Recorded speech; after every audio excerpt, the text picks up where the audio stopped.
గండిపేటలో దాదాపు 1500 కోట్ల విలువైన ప్రభుత్వ భూమి కబ్జా వ్యవహారంపై దర్యాప్తు కొనసాగుతోంది. కేసులో ప్రధాన సూత్రధారుడైన వినుకొండ వైసీపీ మాజీ ఎమ్మెల్యే బొల్లా బ్రహ్మనాయుడు ప్రస్తుతం పరారీలో ఉన్నారు. నకిలీ జీవోలు, ఫోర్జరీ సంతకాలతో భారీ స్కెచ్ వేసిన అతని కోసం ఇప్పటికే పోలీసులు 4 బృందాలుగా ఏర్పడి గాలిస్తున్నారు. అయితే అతని ఆచూకీ మాత్రం ఇంకా దొరకలేదు అని పోలీసులు చెబుతున్నారు.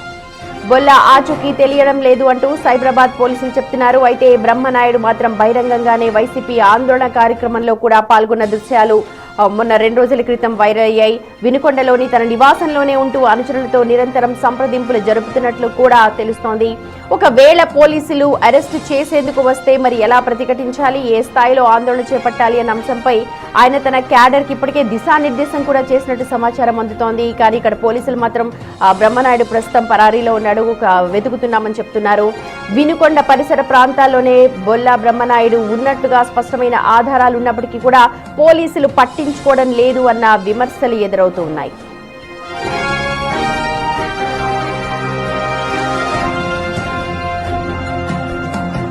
భూ కబ్జా కేసులో బొల్లా బ్రహ్మనాయుడిని అరెస్ట్ చేయకుండా పోలీసులు తాత్సారం చేయడం వెనుక రాజకీయ ఒత్తిళ్లు ఉన్నాయి అన్న అనుమానాలు కూడా వ్యక్తమవుతూ ఉన్నాయి. ముఖ్యంగా ఆయనకు ముందస్తు బెయిల్ పొందేందుకే పోలీసులు పరోక్షంగా సమయం కేటాయిస్తున్నారా అన్న చర్చ జోరుగా సాగుతోంది.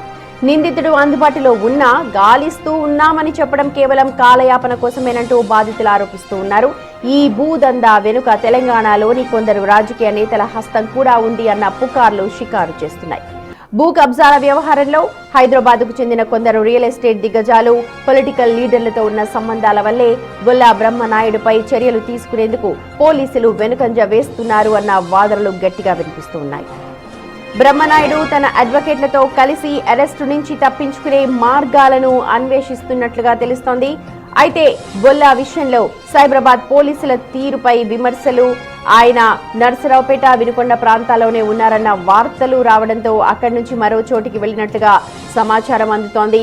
మరి బొల్లా ప్రస్తుతం హైదరాబాద్ లోనే ఉన్నారని, ఓ రహస్య ప్రాంతంలో తలదాచుకుంటున్నారు అన్న వార్తలు కూడా వినిపిస్తున్నాయి. మరి చూడాలి ఇందులో ఏది నిజముందో. నిజంగా బ్రహ్మనాయుడు ఏపీలో ఉన్నారా లేకపోతే హైదరాబాద్ లో ఉన్నారా? ఇప్పటికే పోలీసులు అయితే 4 బృందాలుగా విడిపోయి 4 రోజుల నుంచి గాలిస్తూ ఉన్నా సరే బొల్లా బ్రహ్మనాయుడు కనిపించట్లేదు అంటున్నారు. దీనిపైన సర్వత్రా విమర్శలు అయితే వస్తున్నాయి పోలీసులపైన. రాధాకృష్ణ విషయంకి వస్తే ఇతను మొత్తం 9 కేసెస్లో అక్యూజ్డ్గా ఉన్నాడు. ఇతని దగ్గర సెర్చ్ చేసినప్పుడు చాలా land document copies Kandukur, Amberpet, వివిధ ప్రాంతాలకు సంబంధించిన కాగితాలు కూడా ఉన్నాయి. ఇవన్నీ కూడా ఇతను రెగ్యులరైజ్ చేయించడం కానీ లేకపోతే దీన్ని పైరవీ చేసి కావాల్సిన ఫెసిలిటేట్ చేయడం కానీ అన్నిటి గురించి అందరికీ ఇతను ఒక కేర్ ఆఫ్ సెంటర్గా ఉంటే ఆ పేపర్స్ అన్ని ఇతని దగ్గర ఉన్నాయి.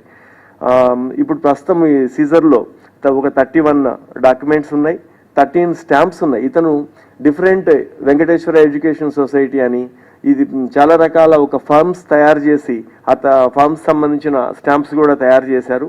ఒక 7 పాస్బుక్స్ ఉన్నాయి ఈ మనీ రూటింగ్ చేయడానికి, 10 ATM cards, 12 cheque books, 3 laptops, 3 iPads, తర్వాత 2 ఫోన్లు ఇతని దగ్గర నుంచి సీజ్ చేయడం జరిగింది.